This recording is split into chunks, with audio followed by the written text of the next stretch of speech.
All right. More Well, likely right an Eddie now we Griffin have someone comeback. coming on the show who is just Oh, way too qualified to be here, but we're lucky to have him from ESPN, from Pro Basketball Training, David Thorpe. Welcome on the show.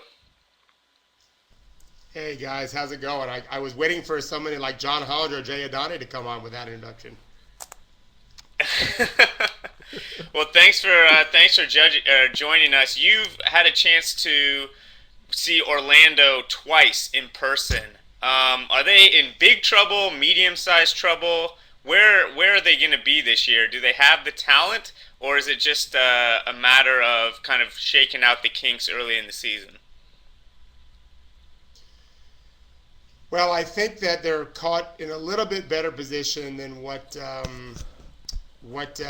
Denver was last year, when Carmelo was kind of putting everyone in purgatory. Uh, the team dynamic is a special thing, and when you can kind of unite a group together, uh, you begin the process of playing the best you can play. And like in Denver last year, it's going to be hard for the Orlando guys to get that connection when they know that at any moment they're going to get the news that Dwight's gone, and two, three, four, five of them may be gone too, as part of two or three team trades. That being said, they still have one of the two or three best coaches on planet Earth in basketball. They have the best center on Earth right now in Dwight. And they have an amazing arena with a passionate fan base. They're not going to go quietly into that good night like Dallas is right now. And by the Right. way, I heard you guys just now talking about how the Mavericks are going to make the playoffs, as if that has to be the case because they're the Dallas Mavericks. You have to factor in the other teams too, and how do they play? They're not automatically going to be a Final Eight team in the West. It's all based on how other teams like Portland, like Memphis, like Houston, these are teams that were Houston. bubble teams last year. If they all play well, I'm not sure what'll happen with Dallas. But anyway, I don't think the Magic are going to be terrible until they make that trade. Until then, they'll be a little better than Denver was last year. Maybe significantly better because of both Stan and Dwight, but they aren't going to be a real threat unless they somehow figure out a way to convince Dwight to stay, which I think is very unlikely. Yeah, I want to stick with the Magic just for a second because you mentioned Van Gundy, who is, as you say, just a phenomenal coach, and some of the things he does are pretty basic. You know, like always has this big emphasis on getting back. And I'm sure that you could expound for an hour or more on what makes Van Gundy so great. But just if you could, maybe a concise summary of why he's such a special coach in the system and why his systems on both sides of the ball are so effective. Yeah, I could talk for 3 hours on that. So, so there's a couple of things, obviously. Let's first quickly say what you just said regarding him getting back on defense. He's got one of the top five offensive rebounders in the NBA in Dwight, and Dwight's also the best defensive player in the league, as we know. So he kind of combines those two things and says, all right, we're going to let Dwight free to do whatever he can do on the offensive glass.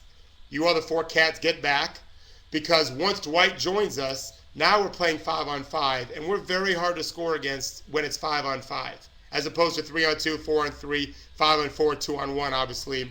And so he wants the offense to face his strength, which is five guys, as much as possible, while still giving his team some chance to get offensive rebounds by just sending Dwight there. On the other end of the floor, their offense is absolutely precision on every possession.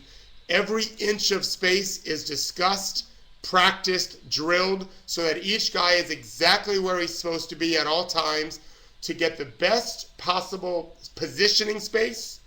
The timing has got to be perfect. It's almost like great route running in the NFL, where the timing of their cuts, screens, and passes is precise. Now go back to defense a little bit. Why are they so good 5-on-5 besides Dwight Howard? Because let's remember something. When Ray Allen and Rashard Lewis were in Seattle together their last year, that was a bottom five defense in the NBA. All of a sudden, Rashard goes to Orlando.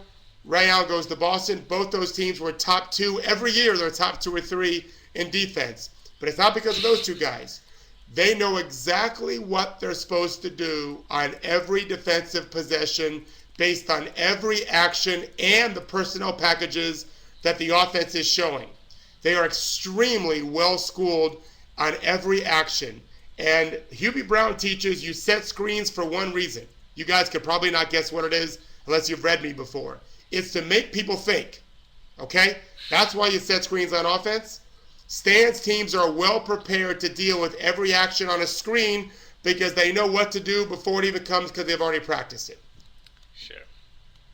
There you go. Good summary.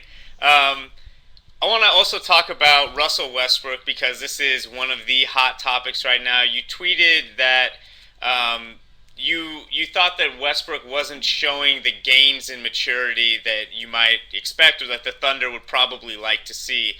It's hard to know exactly what's going on in a player's head or within a locker room. What are some of the manifestations of the maturity that you would like to see out of him? Well, to start with, he was 0 of 13 in the game, and I realized he wasn't 0 of 13 when he had his little spat with Durant yesterday in his second quarter. But dealing with failure is probably the biggest part of it. Russell is a relatively humble player when he's succeeding, which is a big part of being a good player, is having some humility with your success because it can change fast. But he's kind of a baby when things aren't going his way. Now, he doesn't cry and complain only. He competes. He was drafted by the Thunder in part because lifetime matching up with O.J. Mayo, the top player in his class for most of their careers growing up, Westbrook was 6-0. Okay? He raises his level of competitiveness to a very elite level out of pressure that he puts on himself to perform at its highest level, and that's great. But part of that also has to do with how he deals with failure in the short term as well as the medium and long term, which he hasn't dealt with much of that. Mostly it's been the short term. And he allows himself to focus inward when he's going through those struggles. That's immature. My 10-year-olds do that. My 10-year-old twins. Maturity teaches you to see big picture perspective even during small moments of pain and frustration and failure. And I don't see that with him. And certainly, as we saw last year late in games, throughout really his whole career, yesterday, that failure is getting him to think about me, and I'm going to get this done as myself instead of thinking about we and what we can do. And him as a point guard, it's even more pressure on him to facilitate we action and not me action to get themselves out of a hole. Yeah, just a small example of that in the game against the Timberwolves. Barea checked in, took a charge from Westbrook. Westbrook was obviously upset. You know, it was a classic Barea kind of like sneaking in there. Close call, but got the call. Westbrook was heated. Barea brings the ball down court. Westbrook is right in his face, really maybe overactive defense, the kind of defense that looks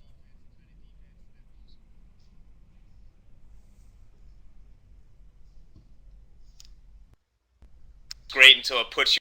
They get the ball back, and Westbrook jacks up a 20 clock for something that's going on personally, and it's affecting the whole team. Right. If you guys played pickup at all growing up, one example of an immature play in pickup basketball, which we see in college and the NBA too, is you take a bad shot, you rush to get the offensive rebound, and you just cream the guy boxing you out to go get the ball, trying to make up for the fact you took such a bad shot. We all have done that. That's kind of what you're talking about. A different way of doing it. And yeah, it's just he's got to grow up on that. There's every reason to believe that he will. I don't foresee a big problem there. I don't care how much the media picks at it. I think Durant's a great teammate and a great person. And I think he likes and respects Russell a great deal for all that he brings to the table. But there's no question that at that level, with the kind of attention they get from the media and from fans, that can become a scab that really starts to bleed if they don't heal it. They have to get it healed. Yesterday just kind of ripped it open, and it's got to start all over again. And it's going to take a while before we forget about it.